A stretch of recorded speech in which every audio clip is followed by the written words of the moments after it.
Je me suis planté bêtement devant mon poste de télé. Vision cauchemardesque, c'était un reportage racoleur sur les banlieues d'hiteuses à risque. À ce propos, dit Hitler à tous ces journalistes que balancer sans cesse des reportages à sensation devient problématique. La banlieue semble à présent en pleine crise cataplectique. C'est comme fumer une cigarette reprenant un stock de poudre. Alors allez donc tous vous faire... Non.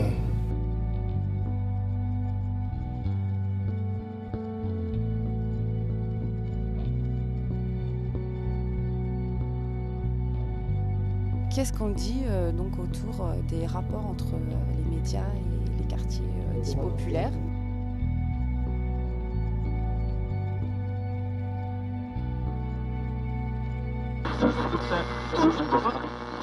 Le format en fait de ces rencontres, c'est de proposer sur un temps relativement ramassé, un jour et demi là, comme cette année, un espace de rencontres, d'échanges, de débats sur un thème en particulier. Donc, l'année dernière, le traitement politique. Cette année, on s'intéresse, comme tu l'as dit, aux médias, avec la même envie de faire se croiser des gens d'ici qui portent des médias associatifs et du coup croiser ces expériences-là avec des acteurs presque historiques qui ont une longue expérience, qui ont déjà une trentaine d'années d'expérience de médias associatifs. J'ai l'impression que le constat en fait, des médias traditionnels qui maltraitent les quartiers populaires, c'est un sentiment ou peut-être un constat partagé. Voilà, c'est une thématique que j'affectionne particulièrement parce qu'on part de très loin et qu'aujourd'hui on a besoin un peu de casser les clichés et de rehausser le niveau sur ce qui sur ce qui se fait aujourd'hui en termes d'image médiatique de la banlieue. Et puis essayer de nous réconcilier aussi avec le grand public parce que c'est un peu compliqué les relations qu'on a.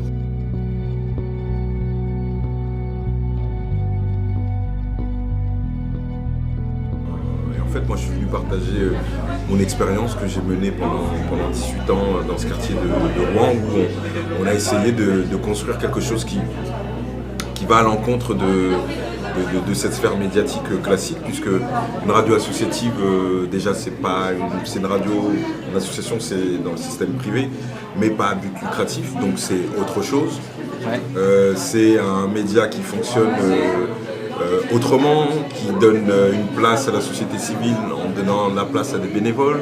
C'est un lieu de formation, c'est un lieu d'éducation populaire, c'est un lieu d'agitation, c'est un lieu où on mène aussi un rapport de force auprès des politiques, mais auprès des gens qui sont les décideurs économiques. Attends, moi je ne crois pas à l'objectivité journalistique et si tu viens pas si une rédaction n'est pas composite et qui reflète la société, tu as du mal à donner une information qui pourrait être, on va dire, satisfaire tout le monde, quoi. Parce qu'en fait, une information est subjective. Un média, ça ne doit pas être juste un outil à la disposition des dominants et de maintenir l'ordre social. Eh bien, c'est-à-dire que les journalistes font un peu, font beaucoup de choses, puisque tout le monde a ouvert les yeux.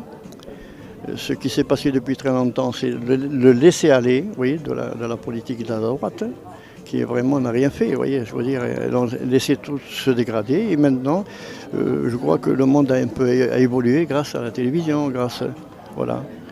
Donc c'est positif, en fait. Oui, c'est très positif, justement, et c'est pour cela que nous, on se bat.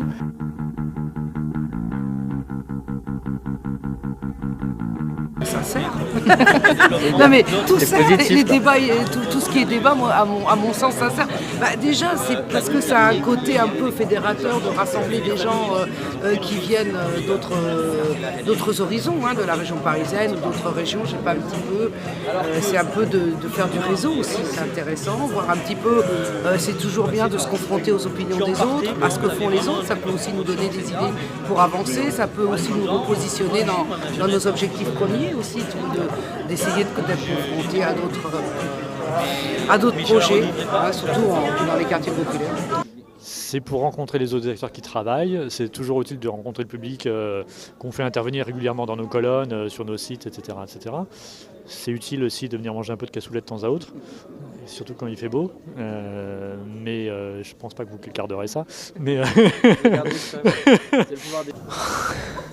faut espérer. Bah ouais, faut espérer que ça fasse du lien, du débat public. De toute manière, c'est pas comme s'il y avait tant que ça de débat public sur ces questions-là. Donc du coup, en tout cas, à cette échelle, ouais, ça peut faire du bien, ouais. Bien sûr que ça sert. C'est comme si je te disais que ça sert à rien que tu me tendes le micro et qu'elle soit en train de me filmer. Bien sûr que ça sert. D'accord. Mais il y en a qui peuvent penser que ça va. Écoute, ça sert.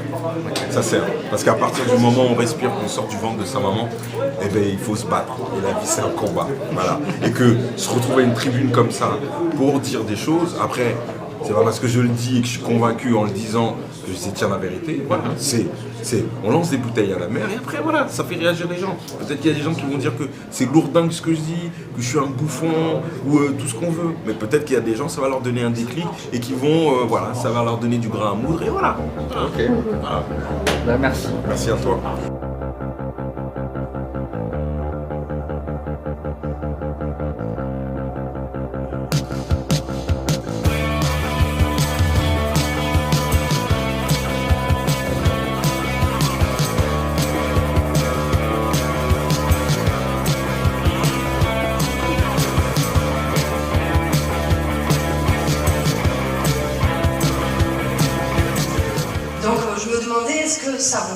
Est-ce que ça vous en avez déjà discuté, de parler de la forme, la façon dont c'est filmé aussi, des choses, bien sûr le contenu à remettre en question, et aussi juste la forme, c'est-à-dire des plans, séquences de 2 secondes qui filent, ou comme on voit aux infos, au JT 20h, c'est au bout d'un moment on ne perçoit plus l'information.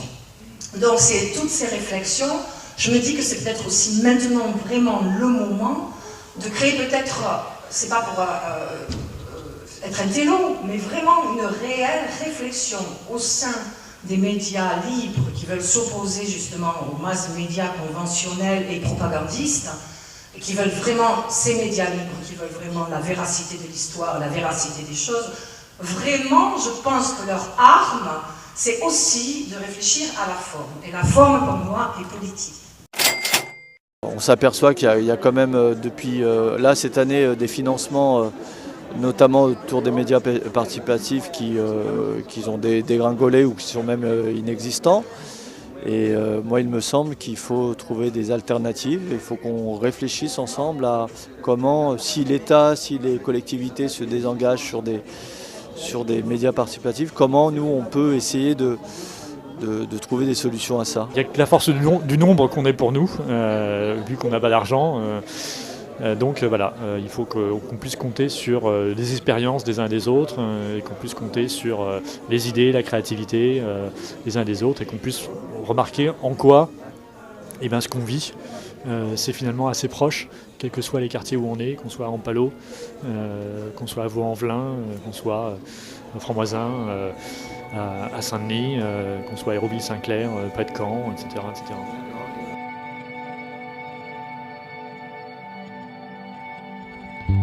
On est parti sur des projets d'éducation populaire où on forme des jeunes à l'outil audiovisuel. Depuis 2007, on a monté une web TV qui s'appelle Kaina TV. L'objectif, c'est familiariser les jeunes à l'outil vidéo et un petit peu à la lecture des médias avec un regard différent, et comment les gens de quartier peuvent s'inscrire aussi dans des formations audiovisuelles, comment ils peuvent aussi s'emparer de ce média naissant pour un peu raconter leur quotidien ou peut-être donner une autre version des faits. Voilà, c'est un travail qui porte ses fruits petit à petit. Et dans les jeunes qu'on a ou les moins jeunes, nous on s'aperçoit qu'il y en a qui arrivent à rentrer dans des écoles de journalisme, à rentrer dans des filières audiovisuelles. C'est quelque chose d'assez récent en tout cas. Et je pense qu'il faut les accompagner, les soutenir, et il y aura quelques pépites qui vont sortir de tout ça. Pour utiliser un outil comme la radio pour améliorer la maîtrise du français. Puisque quand tu fais de la radio, tu écris, tu lis, tu essaies de comprendre. Jouer aussi sur les savoir-être et les savoir-faire. On a mis en place des sortes de chantiers d'insertion pour permettre à des gens de maîtriser des techniques de travail. Voilà. Où on a permis à des gens qui ne se destinaient pas forcément à être animateurs ou journalistes radio mais de repartir sur un truc où tu te lèves le matin pour aller faire quelque chose, te retrouver dans une équipe, que quand tu arrives dans un endroit, tu dis bonjour, s'il te plaît, au revoir, merci. Et des trucs qui sont élémentaires. Et quand tu fais de la radio, tu dis bonjour, tu parles aux gens, tu dis au revoir à la fin. Et tu peux dire merci aussi. Après, il y a plein de pistes. On a évoqué voilà, la piste de la communication, passer du temps, essayer de prendre le temps en tant que journaliste d'intervenir dans ces quartiers, aussi essayer de se passer des médias traditionnels par des médias associatifs, des médias de quartier, des journaux de quartier, des journaux indépendants, des journaux sur Internet. Donc c'est autant de pistes qui donnent aussi beaucoup d'espoir pour le journalisme, mais aussi pour les acteurs culturels dans les quartiers. L'appauvrissement des autres radios associatives dans cette implication dans la vie des quartiers, il semble que maintenant il y a un manque assez important pour cette expression et cette animation spécifique, et donc ce serait intéressant qu'il y ait une nouvelle fédération de moyens, de forces, de capacités, de compétences pour recréer quelque chose qui soit maintenant adapté aux moyens modernes électroniques et tout ce qui s'ensuit, mais qui soit aussi un espace d'expression pour ces populations de ces quartiers de Toulouse. Il faut évidemment rester positif. On n'a pas le choix, faut rien lâcher. Faut rien lâcher parce qu'on est là, parce que on a envie de l'égalité réelle. Et on a montré qu'il était possible de construire un média qui se fasse avec les habitants dans la co-construction. On a un certain nombre d'habitants du quartier qui travaillent sur ce média. Que ce soit un média qui travaille aussi à froid et qui parle des réalités du quartier, mais qui essaye d'analyser, qui essaye de décrypter, qui donne la parole, qui croise les regards. On va dans le quartier, on tend le micro aux gens et on les fait réagir sur des choses positives, sur des choses négatives, mais on part des gens et on part de ce qu'ils sont. Parce qu'on estime, nous, que les habitants, tout le monde est un expert de sa vie et peut donner une expertise. Et on ne les fait pas réagir sur que des difficultés qu'il peut y avoir sur le quartier. On fait réagir sur la crise des subprimes, sur la mondialisation, sur des théories économiques, sur les élections, sur la pluie et le beau temps, sur le ramadan, sur Noël, sur la vie, sur les relations filles et garçons. Évidemment, les médias ne sont plus ce qu'ils étaient, donc dorénavant, tout travail militant, médiatique, politique, ou tout ce que vous voulez, doit être relayé par tout type de médias, donc des médias presse écrite, des médias internet, mais aussi effectivement les réseaux sociaux. On partira pas, alors il faut faire avec nous. Pour faire avec nous, il faut qu'on fasse tous ensemble. Et c'est ce qu'on fait avec nos médias de quartier et puis les médias plus traditionnels pour lesquels on bosse. Ce qui me désole le plus, c'est qu'on est progressivement passé de l'intégration d'étrangers à la désintégration d'êtres étranges. Et ça, c'est choquant. C'est chaud quand cette odeur d'allumette, de brûlé, de soufre et de rance cache en réalité un sentiment de souffrance chez quelques allumés.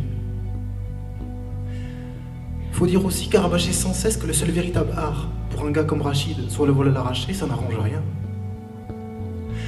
Car pour ces jeunes, entre millionnaire et R et millionnaire, une seule lettre R et l'heure, et ce depuis des millénaires, car merde, si tu regardes ce que sont devenus tous mes potes de quartier, ils errent tous dans le brouillard et sous escorte policière, sous prétexte de leur apprendre à la politesse qu'on ne leur a pas apprise hier.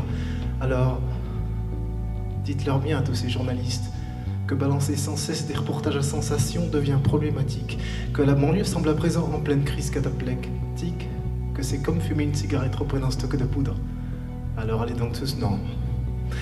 Dans certains cas, il est préférable de passer outre, parce que si la loi vous paraît à vous totalement infaillible, demandez-vous alors pourquoi la justice, elle est inflammable.